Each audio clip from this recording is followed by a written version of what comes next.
Hey guys. Um, so this one's a hard one for me. Uh, I'm gonna be talking about like trauma. So just to preface this, if you're in a spot where you're not feeling very stable, this might not be the right video for you, or at least not right now.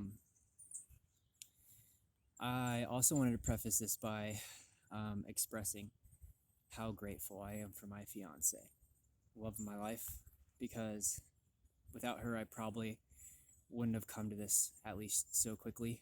Um, she was just so supportive of me, um, and gave me the space to come to this realization.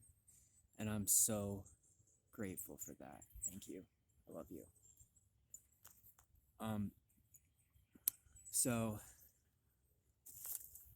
healing's not just about nutrition. Often, it's the whole deal holistically. Um, the heart and the soul and the mind. And part of my healing, very early in my healing journey, was recognizing something that I had suppressed for many years, and that's sexual trauma.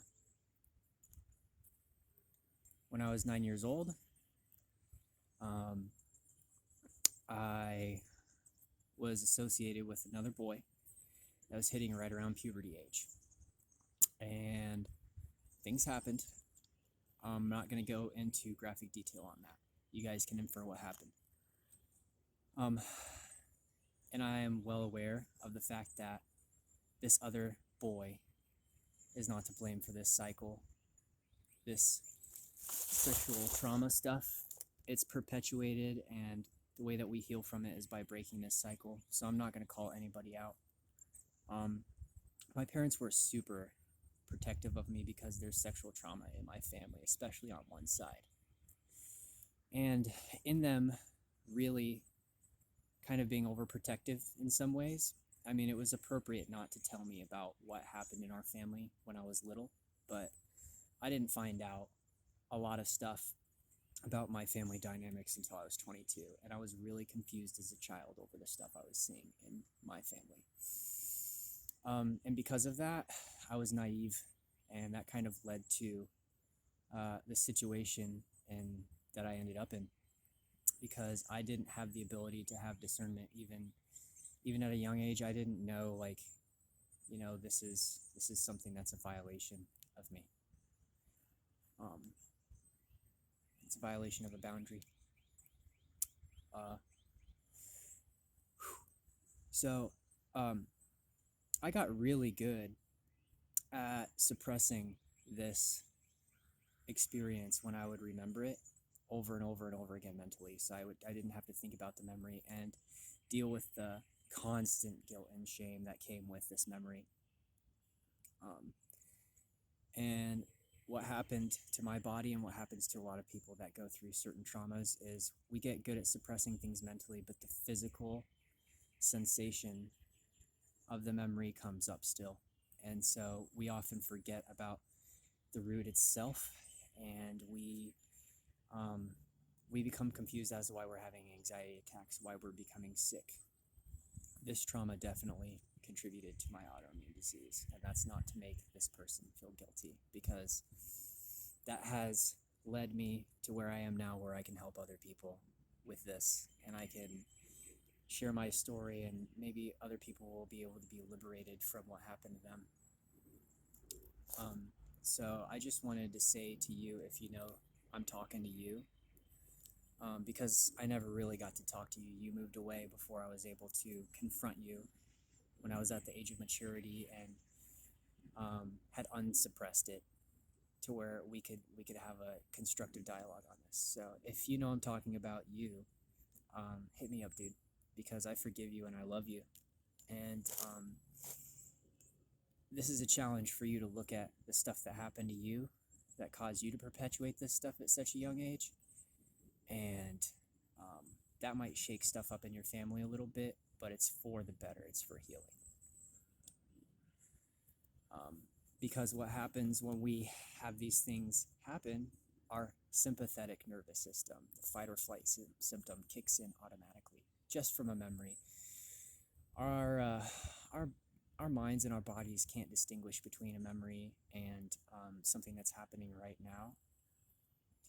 And that's why when we recall something really traumatic or even embarrassing, that we feel guilt and shame around, we still feel something like physically right. We're like, I don't want to think about that, right? So if you want to live with that for the rest of your life, bro, then go ahead. Otherwise, maybe you should take a look at this, maybe get some therapy like I did. Because I'm sure there are other things manifesting in your family that you might feel guilty for that isn't all your fault. Because I felt like that for years. I felt a lot of guilt and shame over the kind of monkey see, monkey do things that I did as a child, a young child, mind you guys, that wasn't all mine. So, if we want to heal holistically, we need to attack our nutrition. We need to attack, the weaknesses in our relationships, and we need to attack our traumas. And I don't mean attack like be militant, but we need to look at them and confront them. So that's what I'm doing right here is I'm confronting that for myself. It's not to blame anyone. It's not to make anybody feel like they're at fault in how that manifested in my body, because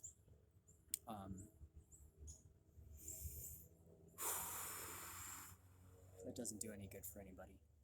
It doesn't do any good for our families if we want to serve and we want to be the strong men that we aspire to be. What really strength as a man is it's this. It's being vulnerable and being willing to listen to the feminine and be guided by it. It doesn't mean that we totally lose track of our masculinity and those strong traits of protection and stability and being sure of things, being able to make decisions. It doesn't detract from that, it actually strengthens it. So I just want to encourage not just my old buddy that this formulative experience happened with. I want to encourage anybody else that had the courage to watch this video to get some professional support if you feel like you are stuffing something down, and look at it. It's scary when you have to rehash stuff that's so painful. I mean, I cried most of this morning. I went over to my mom's and just freaking cried. I was crying in the car in the Walmart parking lot today because I was scared to post this. Because I'm afraid people are going to judge me for this, that they think I'm going to be perpetuating this cycle now that they know about it, and that I'm some kind of predator. That doesn't do any good. And I know I'm not. I know I was hyper vigilant about staying away from kids, not being around them in privacy, always making sure the parents are in view, because I don't want anybody to think that what happened to me, that I'd be a perpetrator of that, right? That actually that's a big reason why I decided I didn't want kids, is because I didn't want to perpetuate the cycle that kept happening in my family and was being hidden out of shame and guilt. So it's out in the open now, guys, and the truth has come to light. And it kind of sucks I had to be the guy in our family to do this, but I have the support system to have the courage in order to call this crap out. And I'm not going to stand for letting this perpetuate in my family. This is for me healing. This isn't for me trying to tell people to fix themselves. So if you think that's where I'm coming from, then you're wrong. Because part of my healing has been healing myself and then helping others heal. That's actually part of my healing process. Because I'm connected to everybody. We are all connected. And so I just want to encourage anybody else dealing with that to resource the people you can trust in your life and your families. And if you don't have that, I have resources to help you find a professional that can help you sort through this stuff. I know professionals that deal with this stuff, and I have a lot of friends that have gone through similar things to me. And a lot of you people that grew up with me are probably starting to connect a lot of dots right now, because a lot of my closest friends have never heard this happen. Um, Even some close family members don't know this happened to me because I was trying to protect them. That's what's so funny about this. I was kind of perpetuating a cycle by stuffing it down. I was doing the same thing as the rest of my family. Not anymore. I see you, and I love you. And to that homie, I forgive you, dude. Like, we were just little boys. Don't hold the guilt and shame over that. Look at it and heal from it. Don't let it affect your kids. Don't let it affect your nieces and nephews. And address it. Address the stuff that you know is problematic in your family. You're a man now, and you have the strength and the power to help rectify these patterns. So reach out to me if you need help with that, bro. And for all you other guys, yeah, I have resources. So like, we can get you with somebody that can maybe help you kind of unlock this stuff and heal your physical problems too. Yeah, I love you guys.